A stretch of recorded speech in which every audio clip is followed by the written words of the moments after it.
ہم نے رب کے حکموں کو توڑا، ہم نے پرواہ ہی نہیں کی. ہم سمجھے دنیا میں آئے ہیں تو ہماری دنیا ہے، آوارہ ہوں، خواہشات نفس کے مطابق زندگی گزاریں، آنکھیں بے حیائی میں لگی رہیں، سوچیں آوارگی میں لگی رہیں، کان نغمے سنتے رہے، زبان جھوٹ بکتی رہی، ظلم و جبر کا بازار گرم رکھا، عصمتیں عزتیں پامال کرتا رہا، لوگوں کا مال لوٹتا رہا، حق غصب کرتا رہا، کلیجے اور دل چیرتا رہا، لوگوں کو زخمی کرتا رہا، لوگوں کے جذبات سے کھیلتا رہا. پرواہ نہیں کی کہ یہ دنیا ہے، امتحان گاہ ہے، چند دنوں کے لیے آئے ہیں، اللہ کے حضور پیش ہونا ہے، عملوں کا حساب ہونا ہے. اب جب وہ دیکھیں گے کہ ہمارے ساتھ کیا ہونے والا ہے تو ان کے چہرے پہلے بگڑ جائیں گے. کیوں؟ وہ گمان کریں گے کہ ان کی ریڑھ کی ہڈی توڑ دی جائے گی. ایسے عذاب آئیں گے جس طرح کسی کی ریڑھ کی ہڈی ٹوٹ جائے تو اس کا چہرہ شگفتہ گلاب تو نہیں ہوتا، اس کا چہرہ جو ہے وہ تو کس قدر مرجھایا ہوا ہوتا ہے. تو اللہ ارشاد فرماتا ہے اس طرح ان کے چہرے ہوں گے. ابھی عذاب آیا نہیں ہے لیکن چہرے پہلے اترے ہوئے ہوں گے، اور جب عذاب کی بھٹی میں ڈالے جائیں گے، اللہ اکبر. اور وہ سخت عذاب، حضور نے جبریل امین سے پوچھا مجھے جہنم کے عذابوں کا ذکر سناؤ. عرض کی حضور سب سے ہلکے عذاب کی کہانی سناتا ہوں، اور وہ یہ کہ جہنمی کے پاؤں میں آگ کا جوتا رکھا جائے گا، باقی پورا بدن اس کا سلامت ہوگا. یہ سب سے ہلکے عذاب کی کیفیت ہے. اب پاؤں میں آگ کا جوتا ہوگا، حدت، گرمی، شدت اتنی ہوگی کہ دماغ پگھل کے ناک اور کانوں کے راستے سے باہر آ جائے گا. پاؤں میں رکھے ہوئے جوتے کی گرمی دماغ کو ایسے چڑھے گی کہ وہ پگھل جائے گا اور ناک اور کانوں کے راستے سے باہر آ جائے گا. تو اللہ کے عذاب کے خوف سے چہرے بگڑ جائیں گے، حالت سلامت نہیں رہے گی. یہ بات ذہن میں رکھیں کہ اللہ جس کو جہنم میں ڈالے گا اس کو اس صورت میں نہیں ڈالے گا. یہ محمدی صورت ہے، یہ شکل اس کی چھین لی جائے گی اور اس کی شکل بڑی کر دی جائے گی. اس کا ایک ایک دانت احد پہاڑ جتنا ہوگا. احد پہاڑ کا پھیلاؤ 15 کلومیٹر پہ ہے. 15 کلومیٹر کا ایک دانت اور 32 دانت کتنے ہوں گے تو منہ کتنا بڑا ہوگا. اس کو اتنا بڑا اس لیے کیا جائے گا تاکہ وہ عذاب کی تکلیف زیادہ سہے. 70 گز موٹی کھال ہوگی اور کھال جل جائے گی تو اللہ قرآن میں فرماتا ہے ہم نئی کھال دے دیں گے تاکہ عذاب کی تکلیف اس کو گوارا کرنی پڑے. پھر چیخے گا، چلائے گا، ہائے مجھے پانی دو، پانی دو، پیاس کی شدت ہے. 70 سال تک تو اس کی کوئی آواز ہی نہیں سنے گا. 70 سال کے بعد داروغہ جہنم چیخ کر کہے گا کیا مانگتا ہے؟ وہ بولے گا مجھے پانی چاہیے. کہا جائے گا تو بے بھی ملتا ہے پانی. پھر داروغہ جہنم اسے پانی دے گا. کوکا کولا کی بوتل دے گا یا پیپسی تھما دے گا یا منرل واٹر کی بوتل دے گا؟ نہیں، قرآن بتاتا ہے اسے مائے حمیم دیا جائے گا، کھولتا ہوا پانی. اور وہ اتنا گرم ہوگا جب پینے کے لیے چہرے کے قریب کرے گا اس سے اٹھتی ہوئی بھاپ کی وجہ سے چہرے کی کھال ادڑ کے اس کے اندر گر پڑے گی، لیکن اس کے باوجود اس کو پینا پڑے گا. اللہ فرماتا ہے یہ دنیا ہی سب کچھ نہیں ہے، سمجھ لیا یہی سب کچھ ہے، آخرت کو بھول گئے. صبح اٹھے کام پہ چلے گئے، شام آئے آوارگی میں چلے گئے، صدائیں آتی رہی حی علی الصلاح حی علی الفلاح، کوئی پرواہ نہیں کی. نہ پیشانیوں نے سجدے کیے، نہ سوچوں میں پاکیزگی آئی. زندگی یوں گزار کے چلے گئے. ایسے نہیں، کہا ایک وہ ہوں گے جن کے چہرے شگفتہ گلاب ہوں گے، ایک وہ ہوں گے جن کے چہرے بگڑے ہوئے ہوں گے. اللہ اکبر. کلا اذا بلغت التراقی. یہ تو قیامت کا منظر ہے نا، قیامت سے قبل بھی ایک منظر ہے. اللہ اس منظر کو بھی بیان کر رہا ہے. کلا اذا بلغت التراقی. ہاں جب جان گلے کو پہنچ جائے گی. اے انسان تیرے اوپر وہ گھڑی بھی آنے والی ہے، وہ وقت بھی آنے والا ہے جب سانس اس ہنسلی میں اٹک جائے گا، جب سینے سے بھی سانس اوپر چلی گئی. اب ڈاکٹر بھی لا علاج قرار دے رہے ہیں کہ اب علاج نہیں رہا ہے، جان بس اب نکلنا چاہ رہی ہے. اور کہا جائے گا کوئی جھاڑ پھونک والا بلاؤ. اب ڈاکٹروں نے تو جواب دے دیا، اب سانس اٹک گئی گلے میں، چند لمحوں کی مہمان ہے.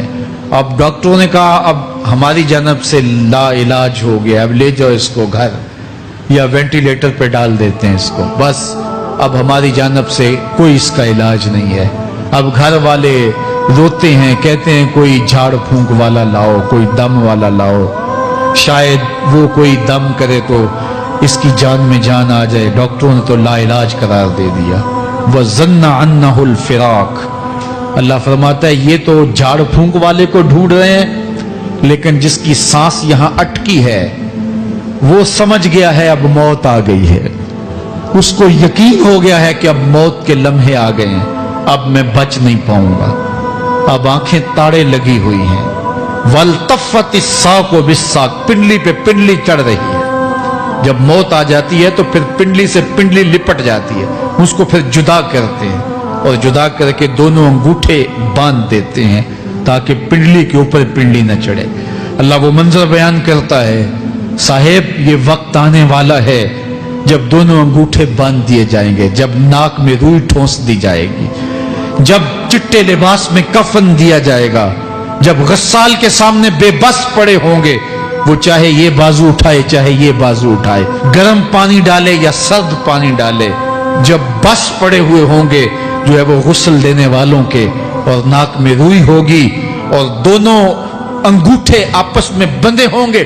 یہ محل, یہ ماڑی, یہ کوٹھیاں, یہ بنگلے جس کو سویر شام لگ کے حلال حرام کی تمیز کیے بغیر بنایا تھا, غوث اعظم رضی اللہ تعالیٰ عنہ بولے مکان بنا رہا ہے, بسیں گے اور حساب تو جا کے دے گا. اور یہ تو ایک رات بھی تجھے اس گھر کے اندر نہیں رکھیں گے کہ چلو ایک رات مہمان رکھ لیں. کہتے ہیں نہیں نہیں, مہمانوں نے بھی جانا ہے تو جلدی کرو, اس کو سپرد کراؤ. وہ تو تیرا لباس بھی پھاڑ کے اتاریں گے, خود غسل دینے کے لیے تیار بھی نہیں ہے. تجھ سے خوف آنے لگا ہے, جاندی واری ڈرونا بنے ہوتے, ہاتھ نہ لاندے ڈر دے, جنہ لئی تو پاپ کمائے آج کتھے نہیں تیرے کر دے. آج تو وہ تیرے ساتھ تجھے غسل دینے کے لیے آمادہ نہیں ہے. وَالْتَفَّتِ السَّاقُ بِالسَّاقِ. جب پنڈلی پہ پنڈلی چڑھنے لگ جائے گی, إِلَىٰ رَبِّكَ يَوْمَئِذٍ الْمَسَاقُ. اس دن تیرے رب کی طرف ہی لوٹ کے جانا ہے. فَلَا صَدَّقَ وَلَا صَلَّىٰ. اس نے نہ تو سچ مانا اور نہ نماز پڑھی. وَلَٰكِنْ كَذَّبَ وَتَوَلَّىٰ. ہاں جھٹلایا اور منہ پھیر کے چل پڑا. ثُمَّ ذَهَبَ إِلَىٰ أَهْلِهِ يَتَمَطَّىٰ. پھر اپنے گھر کو اکڑتا ہوا چلا. اولا لَكَ فَأَوْلَىٰ ثُمَّ أَوْلَىٰ لَكَ فَأَوْلَىٰ. تیری خرابی آ پہنچی, ہاں تیری خرابی آ پہنچی. اَيَحْسَبُ الْإِنسَانُ أَن يُتْرَكَ سُدًى. انسان دنیا میں یہ گمان کرتا ہے اس کو سدا چھوڑ دیا جائے گا. سدا عربی میں ایسے اونٹ کو کہتے ہیں جس کی مہار کسی کے ہاتھ میں نہ ہو. شترے بے مہار, جہاں مرضی جس گھاٹ سے چاہے پانی پیے, جہاں سے مرضی چارہ لے, تو شترے بے مہار کو کہتے ہیں سدا. تو یہ انسان بھی گمان کرتا ہے کہ میں بھی سدا ہوں, مجھے کوئی کیوں پوچھے, میرے جذبات پہ کوئی کیوں قدغن لگائے, مجھے کیوں روکے کوئی. بالخصوص جوانی کے ایام کے اندر جوان کو بڑا ہوتا ہے کہ کوئی مجھے کیوں, وہ تو ماں باپ کے کہنے میں بھی نہیں آنا چاہتا. وہ کہتا ہے کیوں مجھے روکتے ہیں, میری جوانی ہے, میرے جذبات ہیں, مجھے آزادی سے جینے دو, کیوں میرے راستے میں رکاوٹ بنتے ہو, میں سدا ہوں. اللہ فرماتا ہے نہیں, ایک اونٹ تو سدا ہو سکتا ہے جس کو میں نے اشرف المخلوقات بنایا ہے, اس کو تو سدا نہیں چھوڑوں گا, اس کو تو پابند بناؤں گا حکام کا. اب وہ کہتا ہے کہ نہیں نہیں, یہ کیسے دوبارہ اٹھائے جائیں گے.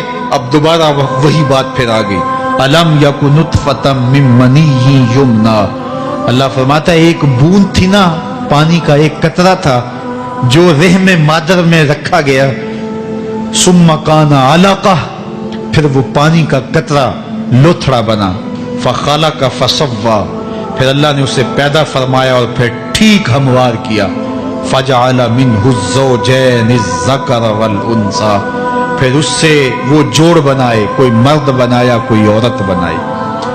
کہا اب غور کر, اب تیری آنکھیں دیکھتی ہیں, بجلیاں چمکتی ہیں, تیری زبان کا طوطی بولتا ہے, لوگ اشش کرتے ہیں تیری گفتگو پہ, تیری گفتار پہ صدقے جاتے ہیں, تیرے لہجے کے جمال کو دیکھتے ہیں, تیرے سینے کا زور, تیرے پنجوں کی طاقت, تیری دماغ کی تیزیاں اور تیری سوچوں کے اجالے, تیری زوردار ٹانگیں, تیرے کڑیل بازو اور تیری چوڑی چھاتی اور تیرے گلاب کی پتیوں جیسے ہونٹ، اے انسان یہ سب کچھ کہاں تراشا گیا؟ ماں کے رحم میں، اس تاریکی میں جو 3 پردوں میں تھی، تیرا سر تیرے گھٹنوں میں تھا، اور تیرے رب نے وہاں تیرے اندر نسوانیت یا رجولیت کی صلاحیتیں پیدا کی، تیری آنکھوں میں چمک پیدا کی، تیرے کانوں میں نغمے بکھیرے، تیری زبان کے پٹھوں پہ قوت ذائقہ رکھی،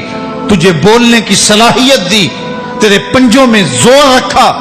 آج تو مفتی شہر ہے، آج تو علامۃ الدہر ہے، آج تو قاضی القضات ہے، آج تو منسٹر ہے، آج تو وزیر اعظم ہے، آج تو پہلوان ہے، آج تو شہزادہ ہے، آج تو بادشاہ ہے، آج تو زوراور ہے، آج تیری طاقت کے کیا کہنے۔ آج شیروں کو تو نچا لیتا ہے، ہاتھیوں کو تو بٹھا لیتا ہے، آج تو بڑا زوراور گھڑ سوار ہے، آج تیری طاقت کے کیا کہنے۔ تو کشتی کرتا ہے، زمانہ دیکھنے آتا ہے، آج تیری طاقت کے شوہرے ہیں، تیری عظمت کے تنتنے ہیں، لیکن انسان تو ایک ناپاک قطرہ تھا اور رحم مادر میں تھا۔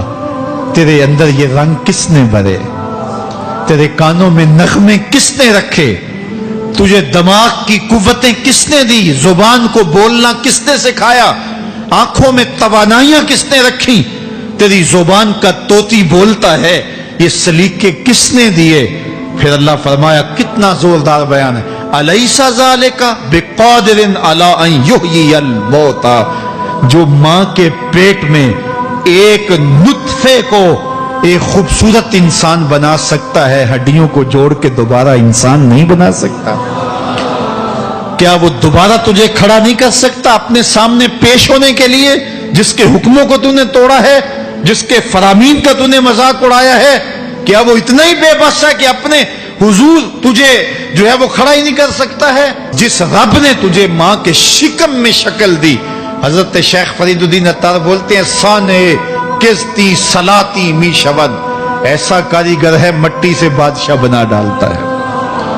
اس نے مٹی سے دارا و سکندر بنائے، اس نے مٹی سے جو ہے وہ رستم و سہراب بنائے، اس نے مٹی سے کیا کیا بنا دیا جو مٹی سے بادشاہ بنا سکتا ہے، جو نطفہ رحم مادر سے جو ہے وہ شکل اور صورت اور رنگ اور جمال بنا دیتا ہے۔ تیری صورت نکھرتی ہے، تیرے ہونٹ گلابی ہیں اور تیری نرگسی آنکھیں ہیں، تیرے ریشمی بال ہیں اور تیری خوبصورت رنگت ہے، تو چال چلتا ہے تو لگتا ہے قیامت چل رہی ہے، تیرا قد رانا جو ہے وہ صنوبر کو شرماتا ہے، تیری گفتار کے تنتنے ہیں۔ جس نے اتنی خوبصورت شکل ماں کے رحم میں بنائی، کیا وہ ہڈیوں کو جوڑ کے دوبارہ انسان نہیں بنا سکتا؟ وہ دوبارہ انسان بنائے گا اور پھر تجھے اپنے حضور کھڑا کرے گا۔ اور ایک حدیث میں آتا ہے، اللہ بندے کو اپنے حضور کھڑا کرنے کے بعد اپنے سامنے سے ہٹنے نہیں دے گا جب تک 5 سوال نہیں پوچھ لے گا۔ ان عمرہ ہی فیما افنا ہو، اس کی عمر کے بارے میں پوچھے گا، کہاں ضائع کی؟ میں نے تجھے زندگی دی، 60 سال 70 سال 40 سال 50 سال، اس زندگی کو کہاں گزار کے آیا ہے؟ ان شبابہ فیما ابلا ہو، اس کی جوانی کے بارے میں پوچھا جائے گا، جوانی کہاں گزار کے آیا ہے؟ مجنوں تو نہیں بنا رہا، خواہشات کا اسیر تو نہیں ہو گیا، دیوانوں کی طرح زندگی تو نہیں گزار کے آ گیا؟ تیری جوانی کسی چوک میں تو نہیں گزری، تیری جوانی آوارگی میں تو نہیں گزری، ساری رات سوشل میڈیا کے اوپر گندگی اور غلاظتیں تو نہیں دیکھتا رہا؟ تیری زندگی گزری کہاں ہے؟ تیری جوانی گزری کہاں ہے؟ اگر کوئی جواب نہ ہوا تو پھر کیا جواب دے گا؟ اور وہ کتنا خوش نصیب ہوگا جو کہے گا، مالک میری جوانی سجدوں میں گزری، میری جوانی قیام میں گزری، میری جوانی رکوع میں گزری۔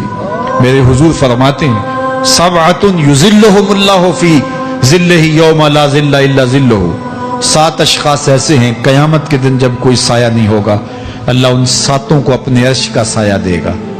ان میں سے دوسرا شخص میرے حضور نے بیان فرمایا، وشاب نشأ فی عبادت اللہ، وہ جوان جس کی جوانی اللہ کی عبادت میں گزری۔ جوانوں، اپنی زندگی کو مالک کی دہلیز پہ لے آؤ۔ جوانی وہی ہے جو مالک کی چوکھٹ پہ گزرے۔ اپنے دل کا تعلق جوڑو، عشق کرنا ہے تو پھر آمنہ کے لال سے کرو، محبت کا رشتہ ان سے جوڑو، تعلق کا ربط ان سے قائم کرو، جوانی کو دین کی راہ پہ ڈالو۔ اللہ اکبر۔ سنو میرے حضور کا فرمان، انا حبیب اللہ، میں اللہ کا حبیب ہوں۔ پھر فرمایا الشاب التائب حبیب اللہ، جو جوان جوانی میں توبہ کرے وہ بھی اللہ کا حبیب ہے۔ آؤ اللہ کے حبیب بن جاؤ، اللہ کے حبیب بن جاؤ، اللہ کے حبیب بن جاؤ، اللہ کے محبوب بن جاؤ۔